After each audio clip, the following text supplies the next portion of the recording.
Welcome back. This is your host, Rick Bosley, with Making Real Estate Simple, and excited to bring in another guest speaker today. I had the pleasure of witnessing Brittney McCallister up at our last family reunion convention a couple of months ago from Greater Omaha, Nebraska. She was on a panel talking about small but mighty teams. We reached out to her, and we're very timely because right now, as we're speaking, she has been nominated for a National Association of Realtors Award of Top 30 Realtors under the age of 30. Let's just bring her in. Brittney, thanks for coming on our little show here and our little podcast. How are you? Absolutely. Thank you for having me. And I appreciate the timeliness of this. And yes, we'll be able to share that link with everyone so they can go and vote. And I'm just happy to be here. I'm excited to talk with you today. Well, and just be prepared. This is going to go viral and it's going to be timeless. And our children's children will watch this interview to get the infinite wisdom of it all. So voting, if you are watching this timely, voting does expire March 31st. 2023. So if it's within that time frame, take a look. You'll see it in the link below. You'll see the attachment, and give her a shout if you like what she has to say. Right? She has to earn it. So we got to make sure you earn your keep here. And we'll talk about this a lot, but you do have a strong following and spend a lot of time. Instagram would be your preferred method of social media, right? And we've got your handle right there below, Realtor Brittney. And that's N-E-Y, not A-N-Y or N-A-Y. It's N-E-Y, Brittney. There we go. Yes. I've connected with the other realtor, Brittney, that spells it a different way. We've messaged a few times, but yes, Brittney, B-R-I-T-T-N-E-Y. Perfect. Kindred spirits. Okay, so everyone, thanks for listening. Why we're bringing Brittney on here today is because she was on a panel called the running. I don't know if there's the official term, but I call it the small but mighty team. Was that the official name of the class you were in or the panel you were leading? I think so. I think it was, running a small but mighty team. Yep.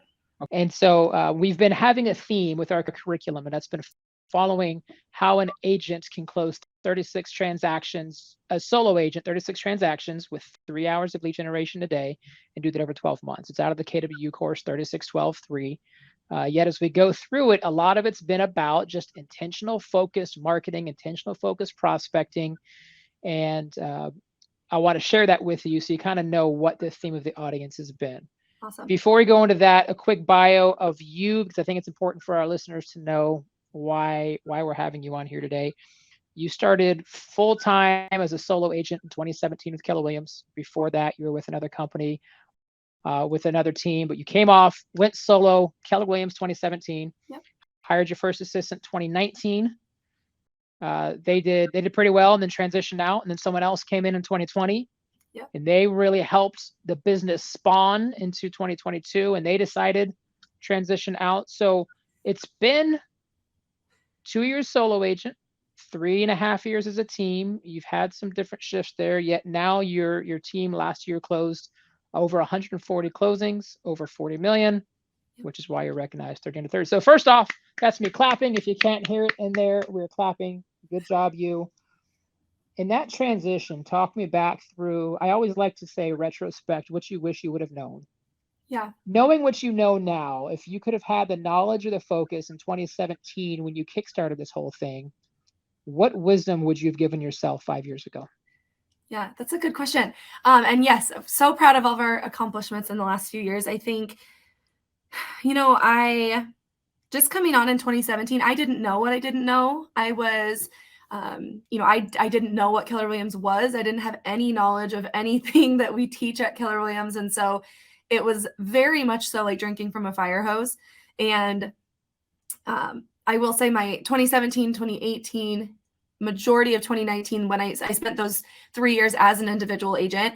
And so I get it. I know what that looks like. And I loved my time as an individual agent. The only reason I used to tell people actually, like, I don't want a team. I never want a team. I'm just going to ride solo.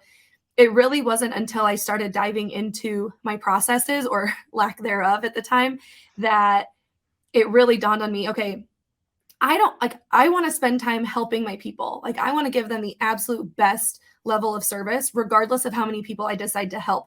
And so for me, I kept hitting that ceiling of, it was like 33 transactions, 34, 49. And then after I hired that admin, I went on to do 81.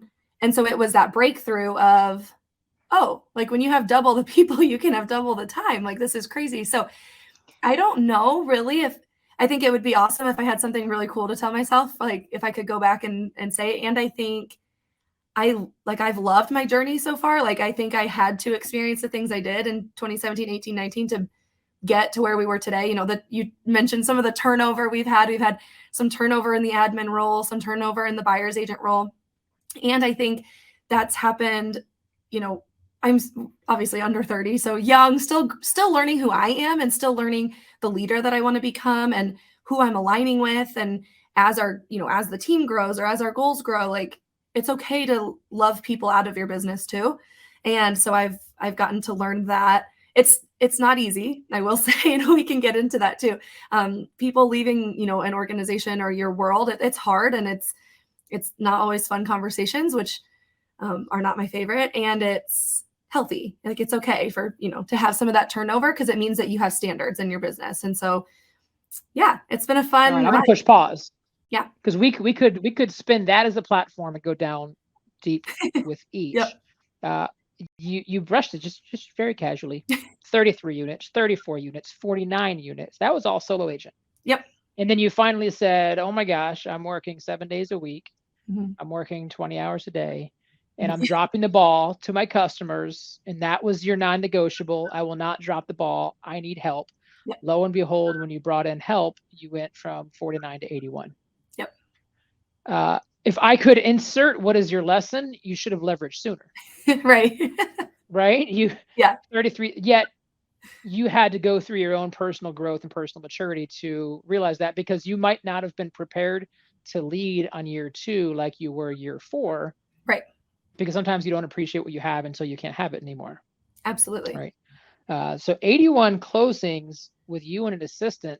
I mentioned this on another interview I did recently, that's kind of the easiest place to be. Like, you with an assistant, I call it living single and having a landscaper and a housekeeper. It's like, but I got no dependents, I got no spouse, I got a house. Like, I get to create the mess and do my own thing, and they're just there to make me look good. I mean, so why didn't you stay at that? Just look, let me go close 80 to 100 units, ride or die with my number 2 and rock and roll. What made you go even further? Yeah, don't tempt me. There are times I've considered, gosh, that's a good life. That was a great time of life. No, I think it just goes into, it's a little bit addicting, like that leverage, so for me, it was kind of a very specific situation where I had the opportunity to then bring on a builder that I was representing. And that was in 2021, where I interviewed for this position to represent a builder that was doing pretty decent amount of new builds. And so it was absolutely impossible for me to still work buyers and take on this new construction and do listings. And so I had to cold turkey, okay, that's it. No more buyers. Like, these buyers are yours now.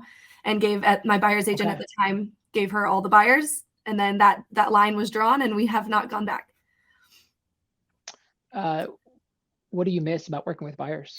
Because buyers are pretty great, right? You get that warm and fuzzy and first-time home buyer, and they become your clients who keep showing up, because our sellers move away, right? Our buyers are coming in. What about you misses the buyers, and what about you are happy with the way it's at? One of my buyer's agents is sitting on the other side of the room. She's probably like, okay, that's enough. You're going to convince her to go back to it. So we actually just talked about that the other day, which I've had lots of sellers that I've had the opportunity to work with where I get to meet them and they're moving out of town. And I'm like, I didn't even get to know you. I don't even, and we love on our clients at such a high level, and I'm sure we'll get into that later. And so it sucks. I'm like, I want to know you. I want to hang out with you. Like, I love my clients. And so, and my buyer's agent was like, well, like, that kind of sucks. Like, I get to meet these people, and then they get to come to our events. We get to hang out. I'm like, I know, I'm aware. So I loved buyers. I mean, that was my business. So in 2016 was my first full year, and 2016, 2017, 2018, like, those are all very buyer heavy years. And they were baby price points. So I know you probably have listeners all over. Like, in 2017, I did 5 million, and that was 34 transactions. My average price point was 147. Like, these are like baby houses. And so those were first time home buyers were my jam. Like, open houses, you could catch me at open house basically anytime on a weekend. Like, that's where I found my business. And that's how I built the bulk of my business to begin with, was first time home buyers, which then in 2020, when COVID, world shutting down, things are getting chaotic, all of those clients that had bought their first home with me, like, it was time. It was ready for them to sell and move up. And so that's been our bread and butter, is the relationships we've built with these clients from when they first bought their house to now their families are growing, and now there's, weddings and babies. And so we've really grown up. I've grown up with them, honestly. I've gotten to experience my first house and my first, all of my firsts with my clients. No, beautiful. And I'll share something that we're incorporating, because I'm kind of with you. I have a client appreciation event. Yep. Well, I've got, my teammates of Jen and Darren handling all the client interaction. So I'm meeting people for the first time at client appreciation event. I'm like, this doesn't feel good. We got to get connected. So feel free to use it if you want. Now at the 3 milestones of either listing signed or buyer's agency agreement signed, I give a phone call and introduce myself and just face a name, and then under contract, another congratulatory call, and then at closing. So although I might not be the boots on the ground, it's a way for me to stay connected with them throughout. So I'm not just, a name on a business card or a logoed shirt. So I feel you. We're people. So we like to hang out with our people. I love that. Gary Keller. Yeah. Steal it. Use it. I'm going to steal all your stuff. So by the way. So Gary Keller said a couple times at Family Reunion in Anaheim last month of whatever your marketing program is, just count how many touches it is, call it a program, and you can sell it. And you can sell it to agents, or you can use it to sound really super fancy to your customers and clients, because giving a lengthy spreadsheet is not nearly as impressive as my 201 marketing plan. Yep. And that's what you said, but like, yep. MREA says a 33 touch, and then it got updated to the 36 to convert. You're going, we do a 201 touch, and everyone's like, holy, what in the world? Yep. So of course I was a sucker, and I was like, all right, I'm going to opt in, and now you've got my information, so you can solicit me for agent to agent referrals. Yep. Kudos. And I got the 201 touch, and what I loved about it was, and I don't think you'll take offense to this, it's everything that we've heard before. You just systematized it and duplicated it. Yep.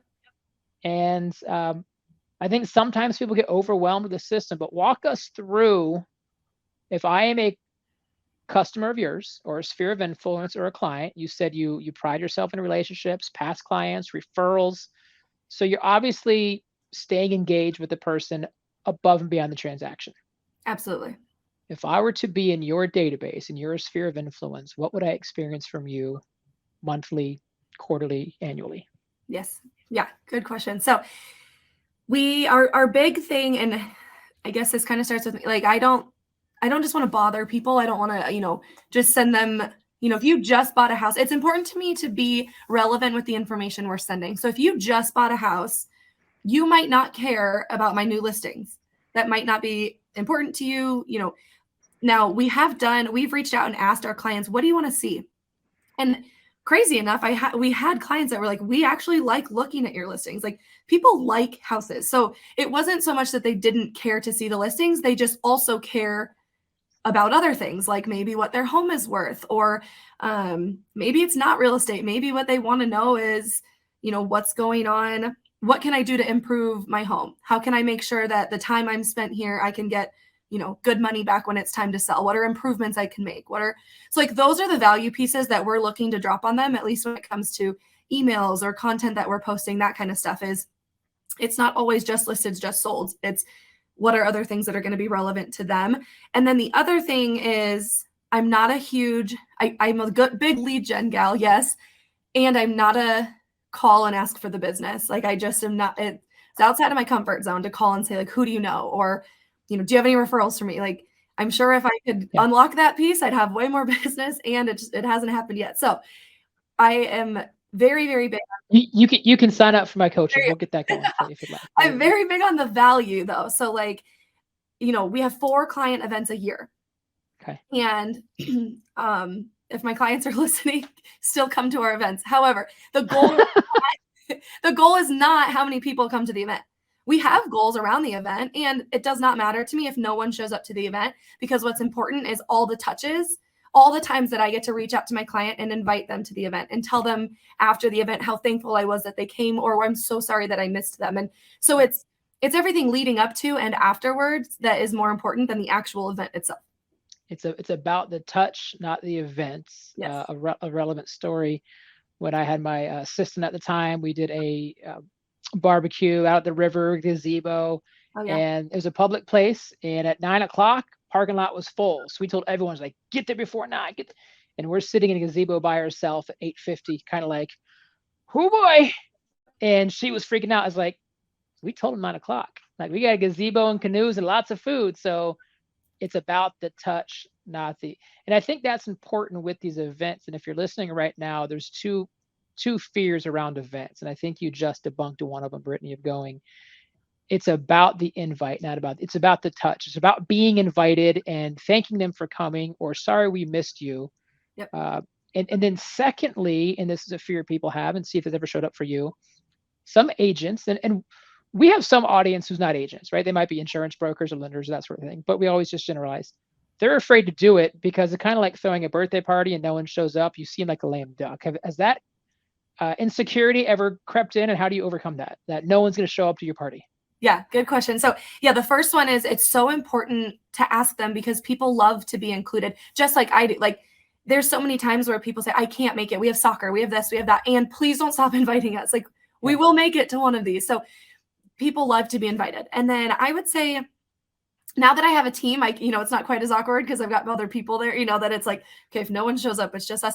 So if you're an individual agent, or you're, partner up with another individual agent at your office. Not only are you going to split the cost, you're also going to split, that now you're both there. It's teaming up. It's less awkward if no one shows up, or or what have you. I think if you tie yourself back to that main reason, which is it's not about who comes. It's not about as many people that come, and the people that come, like, okay, those are your raving fans. Like, take pictures with them, post about those people. Like, those are the people that care. And then the other thing that you could do, which I know Meg Dady out of Chicago, she does this really, really well at a really high level, is she has her clients bring someone else. So like, she tells her clients to invite a friend, or bring a friend with you. And so then, you're getting to meet new people, and there's lots of people, that could show up that way too. So yeah. Well, and something I noticed looking at your 201 touch, you have the Thanksgiving pie giveaway. Right? Yep. That's not an event. That's a come get it and leave. Yes. Therefore, if no one's there, they just kind of, or you have pictures with Santa, like, come in and then leave. Yeah. As opposed to, like, come to my happy hour from 4 to 7. Yeah. And you're going, oh no one's here. So that's a way, if you're listening to this and you want to do events, set the appointment for photography or for this, or pick up the gingerbread house and then leave. That way we're good there. So I saw real quick, all of our events are that way. So all of our events are very like, pop in, say hi, quick check-ins, love you, okay, see you next time. They're all like that. So even we do a dumpster event with spring cleaning. And so we just have the dumpster. You just go drop off your stuff. Like, you don't have to, or the movie event. You come in, we say hi, the movie starts, no one's talking. Like, so we do, yeah, exactly. So it's very like, we're updating, we're staying in touch with them, but it's not, cool, crazy deep heart to hearts for hours at a time. So you've got 4 events, probably 5 or 6 touches for each of those. So so right off the bat, there's 20. Yep. I saw you have a company called Outbound Engine, right? Outbound. Yes. We use them. I used to use them as a team leader. Good content, national company, but then who they send to your people is exclusive. So you don't get duplicated stuff. It's more broad, it's more general, but you'll get the spring cleaning tips or that sort of thing. Am I accurate with what the Outbound Engine is going to be there? Yep. Okay, and that's once a month? Twice a month. Twice a month. I saw you do a weekly just listed, just sold open house shout out. Yep. Do you do that with Keller Williams command landing pages, or how the newsletters? How do you send that out? What's your medium for that? We do utilize command quite a bit. I would say with our emails right now, we're using Constant Contact. That's how we get those all sent out. Okay, but it becomes automated. Now, who owns that task? I think that's a big thing for people, especially as they go from solo agent of me, myself, and I, then they go to leverage, and some agents have a hard time letting go. Who owns that task right now? That is Liv. So Liv is our director of operations, marketing. She's full-time, and she is like, everyone needs a Liv. Like, that girl is, the amount of stuff she can get done in a day is honestly mind-boggling. She does all of that, and she does it very, very well at a very high level. I meet with her once a week. We have 411s. I do 411s personally with everyone on my team once a week. And so with hers, we've got goals, and she's got goals, and she's a beast. Yeah. And Liv, I know she's to the right of you there listening. You know you've made it in life when your name becomes a noun. Like when people say, "I need to live," Yeah. it's Yep. like you've made that threshold. So leverage for a raise. No, I'm just kidding. No, well, and I wanted to share that because it's about the system, not about the person. And Yep. I think that's what does make a big business is nothing more than small business perfected, and a small business nothing more than an entrepreneur or sole proprietor perfected, right? So it's about scale. So you've been recognized for marketing by internally by Keller Williams, up on stage at this convention, by third party, not even real estate related companies, for your marketing and for your scalable and duplicatable systems. Yeah. Talk to me about that, of going, what about your business do you feel nothing's automatic, because every client and every circumstance is unique, yet the processes are automated. And I guess it's a weird question, but a day in the life of, or a week in the life of, I mean, are you always scrambling and figuring out, or do you pretty much have your systems that are just chugging along and you're running those plays? Tell me about that a little bit. Yes to both. um, yes, sometimes it is like I can't sit here and tell you I have it all figured out, because that would be a giant lie. None of us do. So if you're feeling that way, you're not alone. And if you are, you're lying to yourself. No. So I think there's so many things, because at each level we're learning, right? So at each new level, it's like, oh, I just thought I was like top of the world. Now I know nothing. So a lot of the processes, like, and that's really what I learned starting in 2017 was, okay, like whatever you're doing, that is a process. Even if it is fly by the seat of your pants and have no, have no process and be chaotic. And so when I first, like, if we go way back to like solo Brittney, I used to have, I was like looking around, I bet I have one literally right there. I had like manila envelopes, like or like a folder, but no pockets, like cheap, just manila. And I used to staple a sheet of paper on the top and that was my TC. Like I had a checklist that my mom gave me. My mom's in real estate. So I had a checklist that she had given me when I first got licensed of like, here's the things you do. Like at the most absolute basic level. Like we are not talking anything fancy. This is like turn in your contract, like pick up the earnest deposit check, like just at a bare minimum, how do you not mess up this transaction? Sure. And because I distinctly remember the first time I ever had 3 pendings, and I called my mom and I was bawling. I was like, this is the worst thing I've ever done. How does anyone have 3 pendings at one time? I can't even believe this life. Like I will never get more than 3 pendings again. Like I'm going to lose my mind.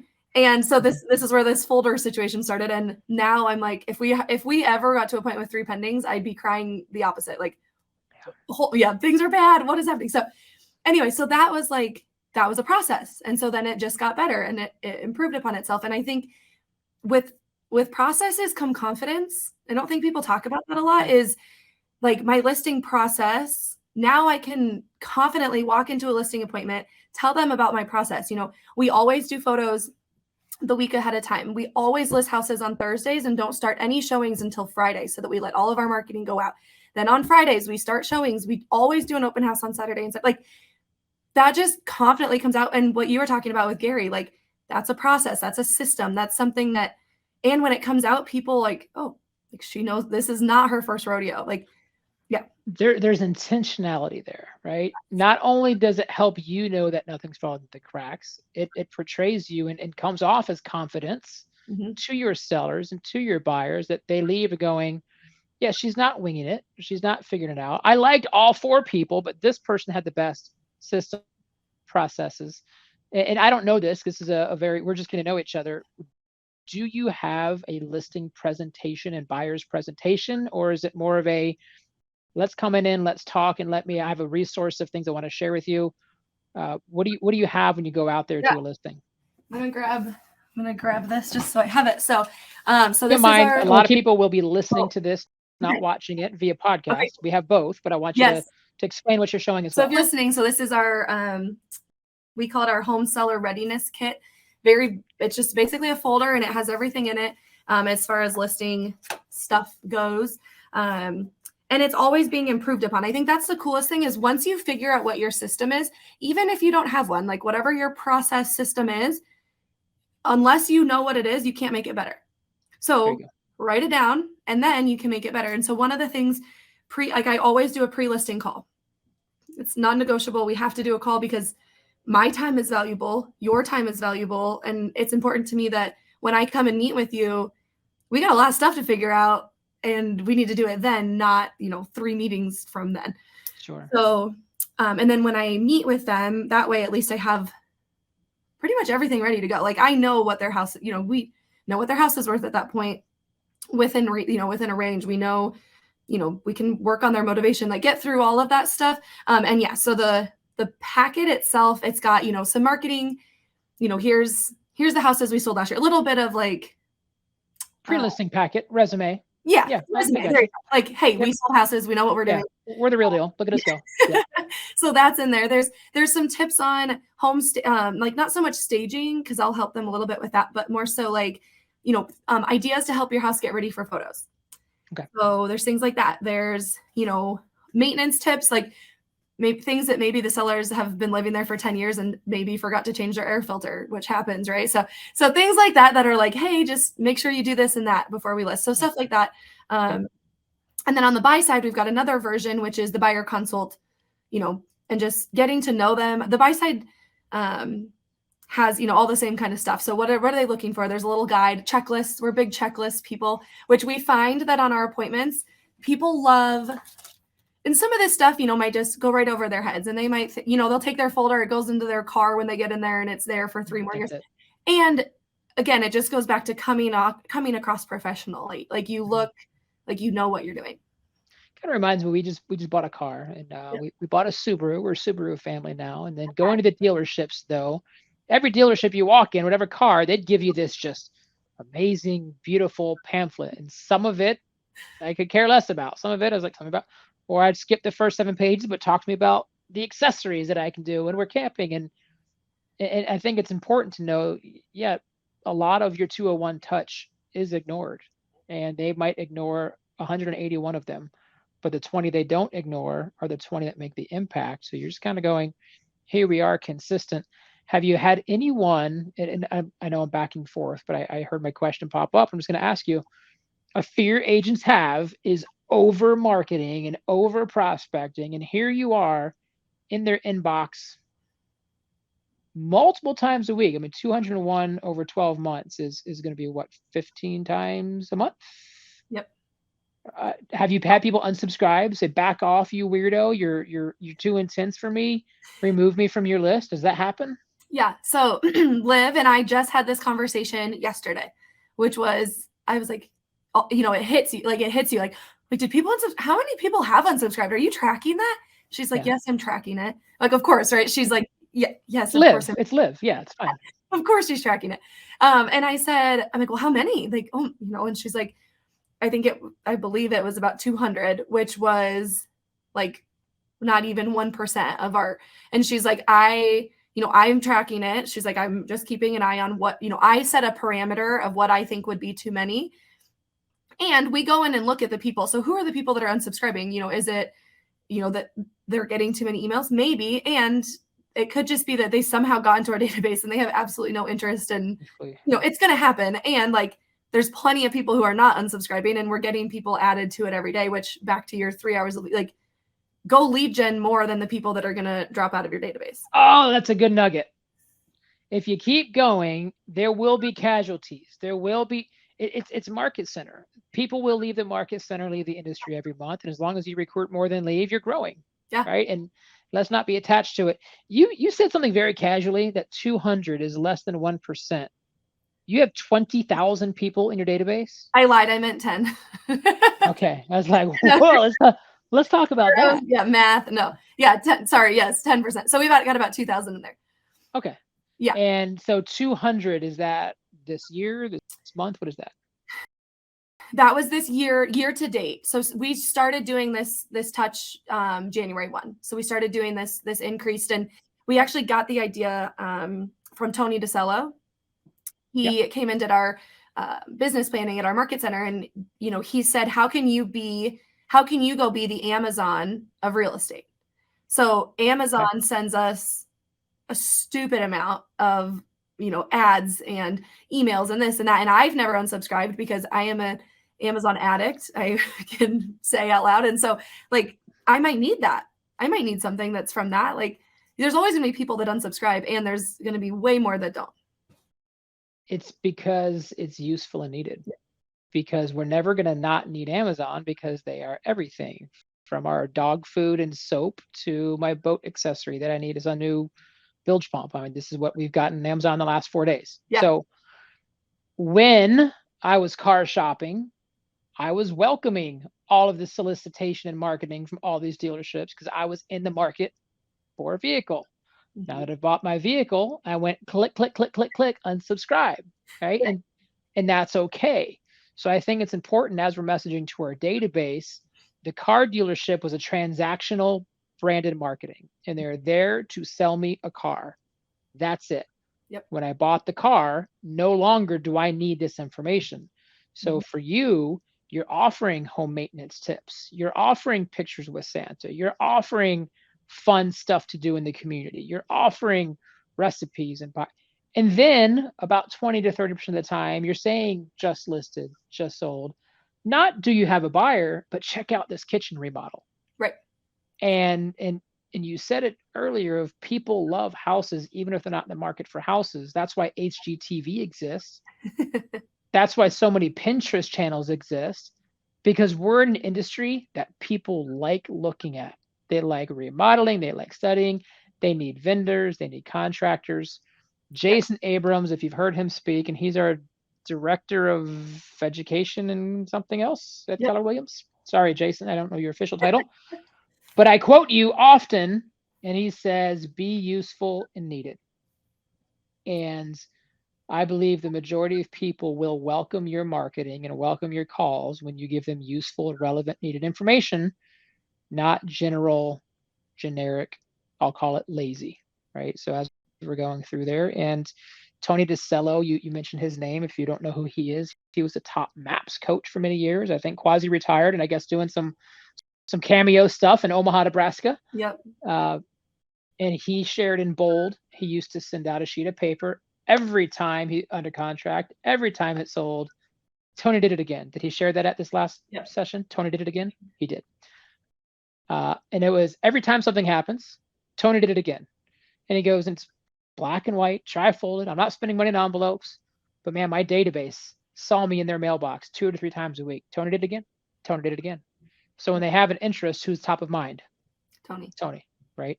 So that's what you do with your weekly emails through Constant Contact or MailChimp or Command Mail, whatever you guys use. Yep. Just going, hey, here we are. We did it again. We did it again. We did it again. Cool. Now I feel like I've got a good gist. I want to ask you from a mindset. Imposter syndrome is a real thing, right? Absolutely. And you start a real estate solo agent on a manila folder, freaking out because you have a couple pending less than 5 years ago. Yep. And now you're being recognized for top 30 under 30. Has imposter syndrome crept in, or is this just the beginning? Like, what's the next 5 years look like for you? Good question. It does, of course. Like even stuff like this, when you came up to me after the panel, you're like, I have a podcast, I've got some coaching clients, I'd love for you to talk to them. And I went back with my team later that night and I was like, oh my gosh, I was like, this guy wants me to be on his podcast, and I've been on, gratefully, like humbly have been on other podcasts now. And it's like the craziest, I'm just as giddy every time. And I think that's a little bit gets rid of imposter syndrome. I feel like a little bit, because I'm so genuinely grateful to get to pour back into people. And I feel like that like offsets it a little bit, because I truly believe that I can help the person that I once was.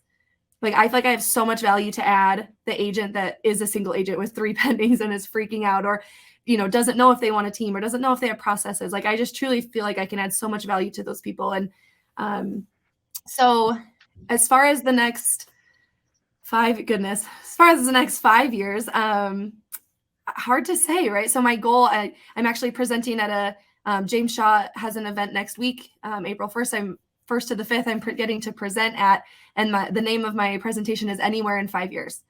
And it is basically a quick overview of how I, in 2018, wrote on a note card that I wanted to be the #1 agent in Omaha, Nebraska in 5 years. And I accomplished that at the end of last year. And so just what it looks like. Like, what does that look like to go and set a giant goal like that and then actually hit it? And so I can say it's crazy, and it's not, spoiler alert, it's not about the goal. It's about the person that you become both professionally and personally in pursuit. That's such a bumper I sticker. know, it's so lame. And the chaos, like he said, as I was giving him my speech today, like presenting, and he's like, you are like the epitome of the bold law, simple, not easy. Because nothing that, and you actually said it at the beginning of our call, like when we first talked, which I thought was so funny, is like nothing on that 200 touch is like mind boggling. I didn't invent anything new. There's nothing on there that's like, okay, Brittney's got this secret sauce. And this is, no, it's all things that we've heard before. It's just actually putting into action the things you hear. And whether it's on a podcast or at a family reunion or whatever it is, like I challenge myself, like I have to put, if I'm going to go to something like that, or I'm going to spend valuable time listening to something, you have to implement something. Doesn't have to be giant, but you have to do something. Yeah. And know what you're missing so you can seek out what are you going for. Yep. I want to close, and it's not really a close, but it's too important to brush over. Every week you do a 411 with your team. How long has this been a habit? Oh goodness. 2 years now? Okay. How has that impacted your team with this 411? So I should think it's important to note that I was very against 411. I was everything that I have in my business, I at one point like talked a lot of bad things about. Yeah. So and now we do them. But I mean, it's impacted it tremendously because time goes so fast. And especially, I mean, everyone, regardless of what stage of life or what stage of your career you're at, like time is always going by so fast. And so the 411 has allowed us to slow down, not just say that we have a goal, but then to go back and look, like, because seriously, there's things that you say, you're like, oh, I'm going to meal prep the rest of the month. Sure. And then you bring your lunch one time and you know, when we sit down for our 411, hey, you were going to meal prep. Where did we fall off? Where did that not happen?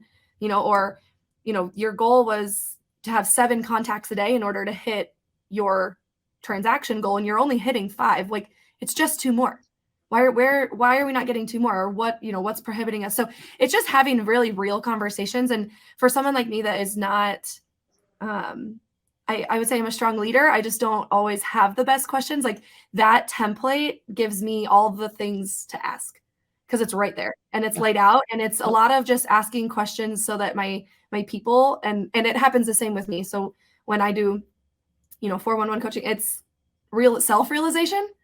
That's what 411 is, I think.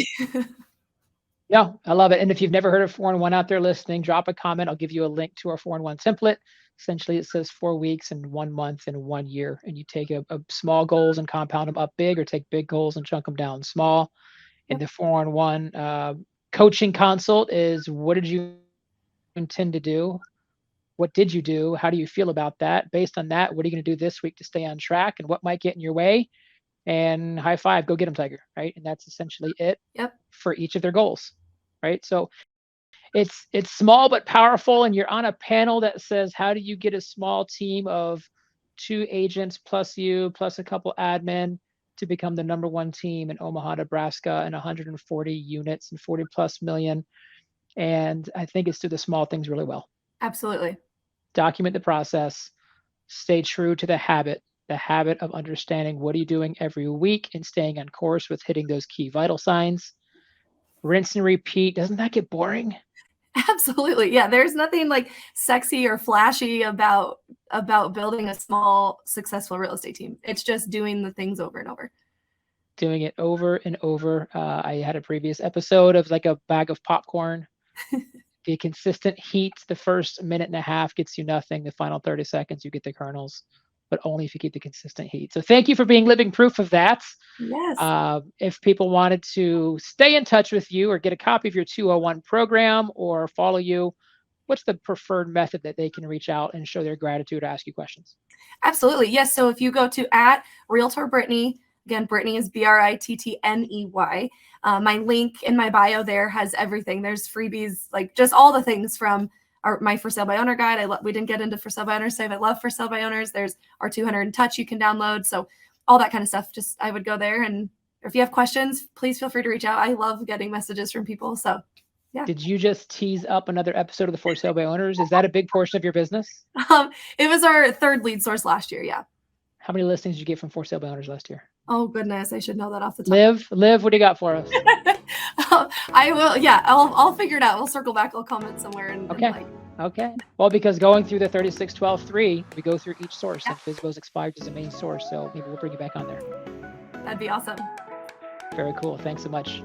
All right, everyone, there you go. That was Brittney McCallister out of Omaha, Nebraska. And if you liked what you heard, make sure you like, comment, subscribe, ring the bell, and make sure you're back. We do drop an episode every Thursday. You can follow us on TikTok and Instagram for some little clips and some little shorts. And if we can help you out with anything from coaching, training, documenting systems, or those 4-in-1s, drop a comment, let us know. We're very accessible. You can get a hold of me. Thanks for being here. This is Rick Bosley, making real estate simple. Have a good day.